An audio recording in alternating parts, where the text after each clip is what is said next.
6 muertos, aproximadamente 80 personas heridas, un joven deportista con una pierna mutilada. Eso es lo que tenemos hasta ahora como resultado de la tragedia en Trujillo. Primera cuestión que no debe olvidarse, porque las tentaciones para desviarnos de la discusión son muchas. Una tragedia como la que se ha registrado en Trujillo es antes que nada un evento que daña personas. Hay víctimas y eso significa que más allá de todos los debates que se abrirán, de varias maneras este es un punto de quiebre, ya lo comentaremos, lo primero que esperamos hagan las autoridades es proteger los derechos de las víctimas. En estos días se ha insistido, lo han hecho varios expertos y con razón, en que los procedimientos de la Fiscalía para establecer responsabilidades, incluso si pensamos en la primera etapa, la de las primeras indagaciones, diligencias preliminares se llaman, puede tomar entre 12 y 18 meses, un año o un año y medio. Mientras tanto, ¿qué? En un asunto de este tipo, hay que comenzar siempre recordándolo, se trata de delitos, sí. El objetivo es establecer responsables, sí. Pero antes que eso están las personas. Pregunto, ¿qué impide? ¿Qué está impidiendo que la Fiscalía comience un caso de este tipo? Embargando, por ejemplo, es una alternativa, las cuentas de quienes manejan este centro comercial por una cantidad de dinero que sea suficiente para asegurar que en el futuro, cuando se establezca quiénes deben responder por esto, las víctimas puedan ser compensadas apropiadamente. ¿Qué impide comenzar con un embargo? ¿Qué impide comenzar un caso de este tipo estableciendo un fondo que pueda asignar pensiones temporales, luego se repetirá contra quien sea responsable de esto, que permitan que las personas que no pueden trabajar a consecuencia de las heridas, este joven con una pierna mutilada, por ejemplo, reciban una pensión mientras se establecen las cosas? ¿Qué nos impide comenzar atendiendo a las víctimas? Estamos arrastrando muchas distorsiones en nuestra aproximación al problema de la justicia. Muchas de ellas, con buenas intenciones incluso, sobrecargan de requerimientos burocráticos al sistema. Por supuesto, se trata de encontrar responsables en el mejor estándar posible de tiempo, lo más rápido que se pueda. Y se trata de encontrar responsables de una manera segura, de modo que sí, el Ministerio Público necesita peritos independientes. Sí, hay que seguir un procedimiento equilibrado sin apresurarnos. Pero mientras tanto, necesitamos que las víctimas sean protegidas.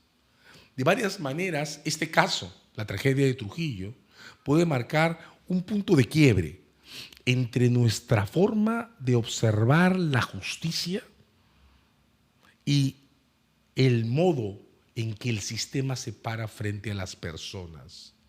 Llevamos muchos años tomando posiciones sobre la justicia, sobre la fiscalía, sobre las autoridades, en función a casos emblemáticos, casos que comprometen el abuso de poder, la alta corrupción, los grandes casos sobre el lavado de activos, y tal vez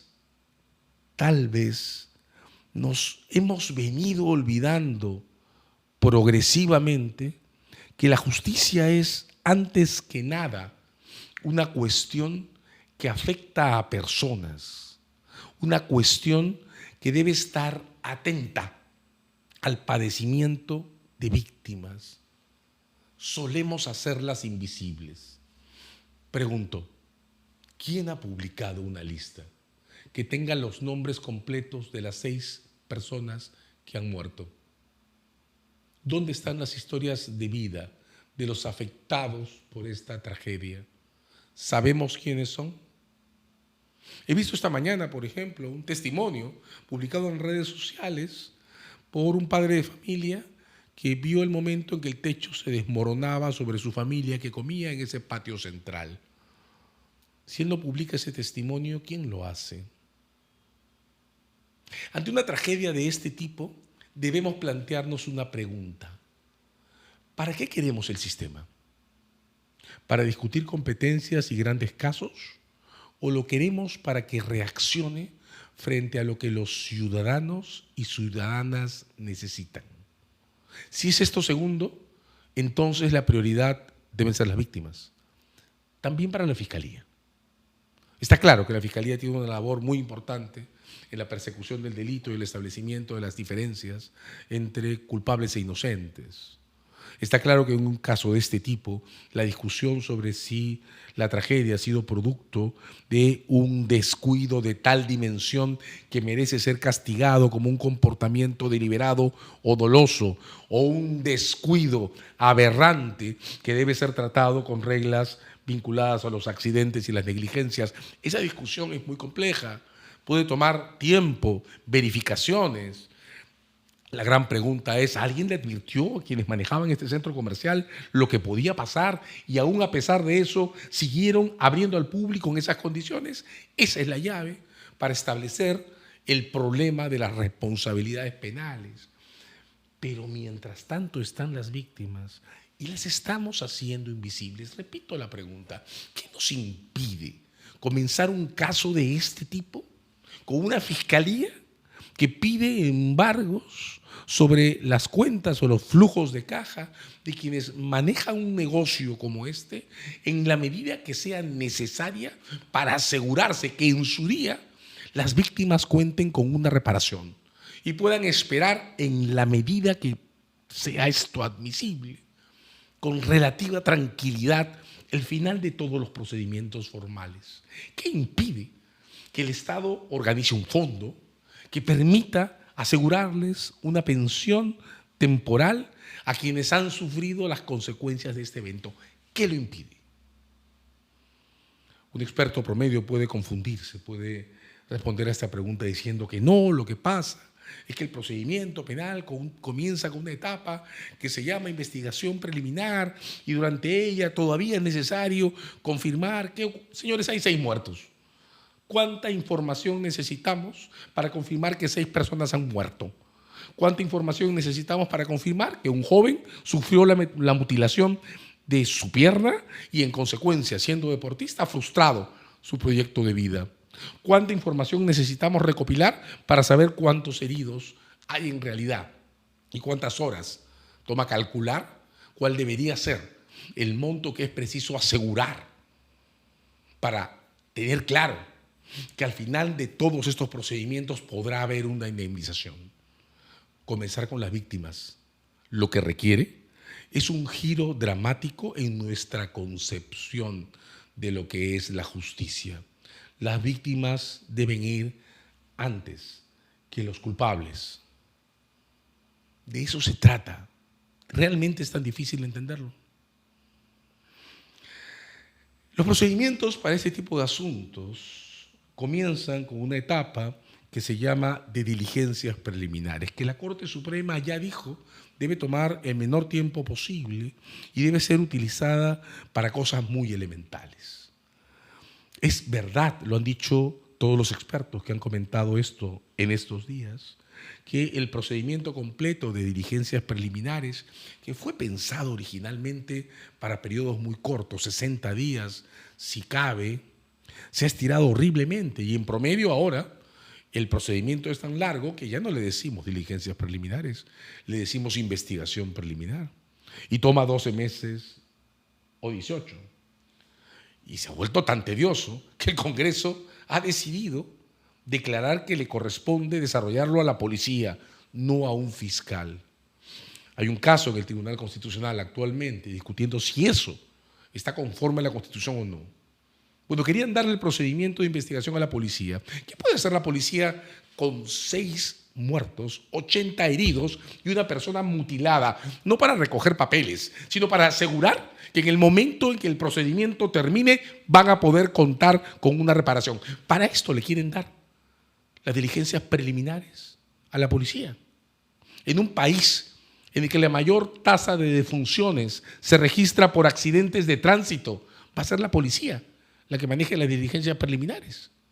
Sí, lo que estamos diciendo es que De lo que debería tratarse es de proteger a las víctimas en su derecho a contar con una reparación. ¿Puede la policía encargarse de eso? No, no puede. Y con el mayor respeto debo decir que para que las fiscalías entiendan que su primera tarea es proteger víctimas, hay que hacer un giro en la concepción de las cosas. Porque claro que se necesitan peritos. Se ha anunciado públicamente que la Fiscalía está buscando peritos expertos para establecer qué pasó. Sí, claro que se necesitan peritos. Se necesitan discusiones largas para poder saber si quienes manejan el centro comercial recibieron o no información sobre los riesgos que convirtiera esto en un caso deliberado o creyeron que nada iba a pasar con lo que habría un caso culposo. Se necesita tiempo para todo eso. Pero si ponemos a las víctimas delante, el procedimiento se convierte en algo distinto. Comienza con un fiscal que incluso estando en diligencias preliminares, atendiendo a la urgencia y a la necesidad que debe prevalecer antes que nada, le pide a un juez que embargue las cuentas de quienes manejan el centro comercial en el monto que pueda calcular es provisionalmente suficiente para comenzar a asegurar el derecho de las personas que han sido afectadas por esta tragedia a cobrar una indemnización en el futuro, porque aquí hay ingresos que se han perdido, hay vidas que se han perdido y que contribuían a ingresos familiares, hay proyectos de vida que han colapsado y eso tiene que ser indemnizado. Es momento que cambiemos nuestro enfoque sobre la justicia. No se trata solo de los megaprocesos, los que comprometen a altas autoridades, de los grandes casos sobre corrupción. Ni siquiera se trata solo del terrorismo o de las investigaciones más complejas sobre lavado de activos. Este evento, la tragedia de Trujillo, debería marcar un punto de inflexión que nos permita poner en su lugar la prioridad de las víctimas también en la investigación del delito.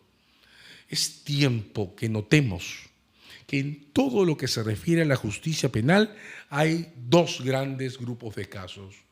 Los que tienen víctimas de carne y hueso, con rostro, con vidas, con daños, con proyectos de vida que se afectan, y todos los demás, los que nos interesan institucionalmente, pero no tienen rostro humano. ¿Dónde debemos centrar la prioridad?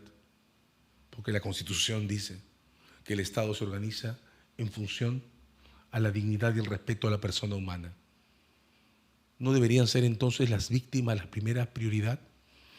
¿Alguien puede encontrar alguna disposición legal que impida que un fiscal, ante un evento de esta naturaleza, comience pidiendo una garantía, un embargo judicial que asegure que en su día las víctimas van a ser reparadas? ¿Alguien encuentra un impedimento para que giremos el norte de las cosas en esa dirección? Se trata de personas, hombres y mujeres de carne y hueso, historias de vida. Se trata de construir una ciudadanía que pueda contar con que ante eventos de este tipo el Estado va a reaccionar, primero protegiéndonos.